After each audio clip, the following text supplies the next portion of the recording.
Hello and welcome to Will's Infinite Library. I'm Will, and this is my infinite library. When I say that, I always picture myself like running like this, like pretending I'm an airplane through like these infinite hallways of books that go on and on. There's like bookshelves and mirrors. Maybe one day we'll get there, but for now, I'll just keep talking about books. But if you want to help me get there, like and subscribe, and maybe we'll one day get to that infinite hallway of books that go on and on forever, and you can join me and we can all pretend to be airplanes flying through these hallways of books. And I hope to join you there one day.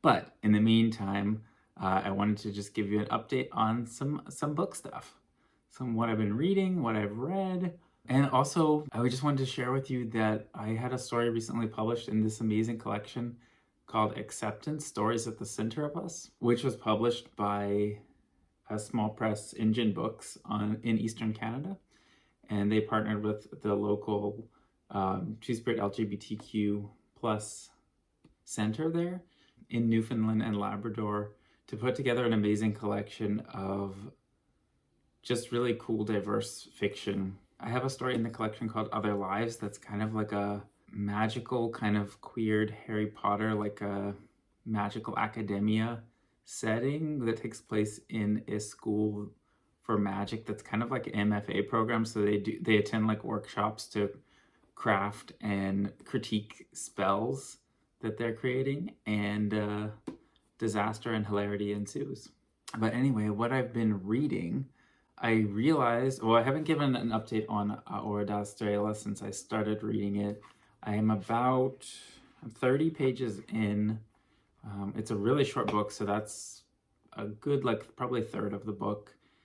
It's really interesting. It's very kind of poetic in language, a lot of kind of meta narrative stuff going on. Like, it's a lot of like writing about writing and what it means to kind of reflect on your own experiences and how you tell them.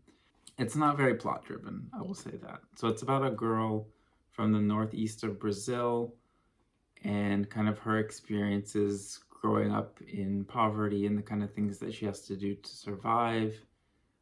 Very powerful story, very interesting in terms of the way it's written, the way it's told, very artistic. But I'll keep reading and I'll keep you posted. And this is mostly just to keep me honest, to keep me reading it, because I'm reading it in Portuguese. It's hard, and I've put it down before and had to restart because it had been a while. Next up is The Library of the Unwritten. I was really excited to pick this book up because I love books about books and books about libraries, as you probably know from my channel name. But this one caught my eye. There are a few like kind of urban fantasy series about libraries and books, which I wasn't that, like, I loved the idea, but I wasn't that into them.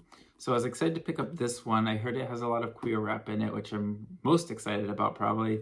And then also just the ideas are really interesting. It's called The Library of the Unwritten, and it's about a library in hell where books that have not been finished by the writers are stored, shelved, what have you. And it focuses on the main character, who is a librarian named Claire, who's tasked with keeping these books in the library's walls, which is harder than it sounds because sometimes the characters escape from them. And worst case, they try to contact the writer, which is very forbidden. And Claire has to, let's just say it makes a headache for her. It's a bad day, very Monday day for her when this happens. So I haven't gotten too far. I'm about 50 or so pages into it. It hasn't really gripped me yet. There's a lot of cool ideas, a lot of very strong world building and interesting stuff going on there, but the story itself hasn't quite gripped me yet. And I think part of that's because it jumps between characters, and it takes me, I feel like, longer than the average reader to really get hooked by a character and a story.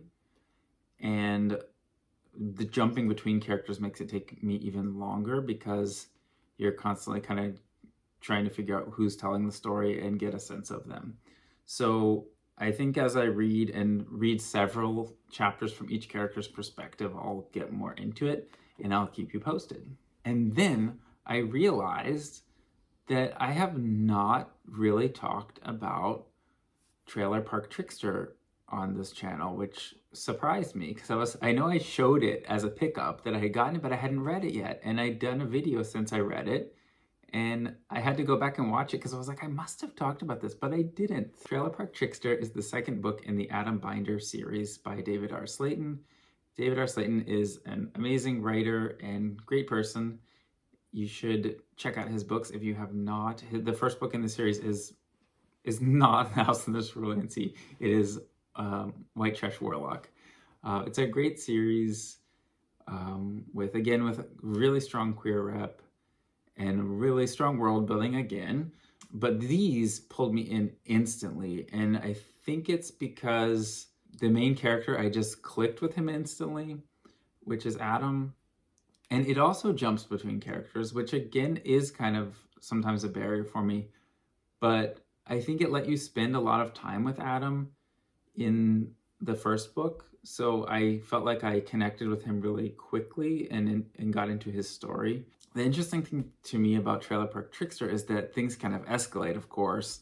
The story gets more gripping. But what I found really interesting about it from kind of a narrative perspective, a lot of Trailer Park Trickster, the second book, is told from the perspective of Vic, who is kind of a love interest of Adam in the first book. And they end up at this kind of crossroads in their relationship where something happens that Vic just can't really process. Like, he has a very, I guess, kind of black and white moral code. He always wants to do the right thing. And something happens that he doesn't know how to process. He doesn't know how to get through with Adam. So there's like this gap that grows between them. And it's really cool because in Trailer Park Trickster, the second book, what kind of happens is that we spend a lot of time with Vic, and he goes on kind of his own journey. And it's really cool because it lets you see the magical world through a fresh perspective, and which is something that I loved about the first book, is learning about this world. But Adam's already deep in it, so we get to kind of experience it freshly and new from Vic's perspective, which is really cool. But the other thing that I think is really cool about spending time with Vic in this book is that he kind of goes on his own adventure. And on this adventure, he is confronted with experiences that directly make him confront the thing that he's struggling to see eye to eye with Adam with at the beginning of the book or the end of the first book. And it's just his own journey, and it leads him on a quest to reconnecting with Adam, to kind of understanding his perspective better. And it's just a great way of showing character growth and of making like a lot of this book be about how that kind of difference is reconciled by new experiences, by changing opinions based on experiences. Really, really cool. Really good stuff. So yeah, Trailer Park Trickster, things escalate, things get exciting. Highly recommend the series. Both books have been great so far, and the third one is coming out next October, and I'm sure it will be just as great. And more cool stuff will happen.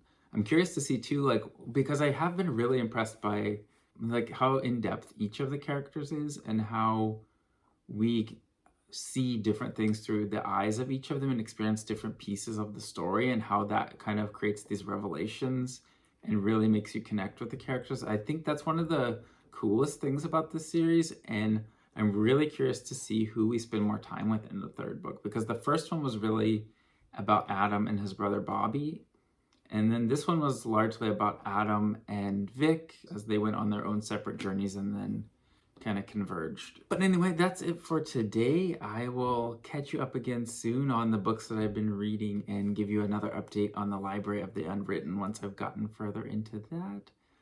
But thank you again so much for tuning in today. Always great to hang out with you. And I would love to hear what you think of any of the books that I've mentioned today, or any books that you've been reading.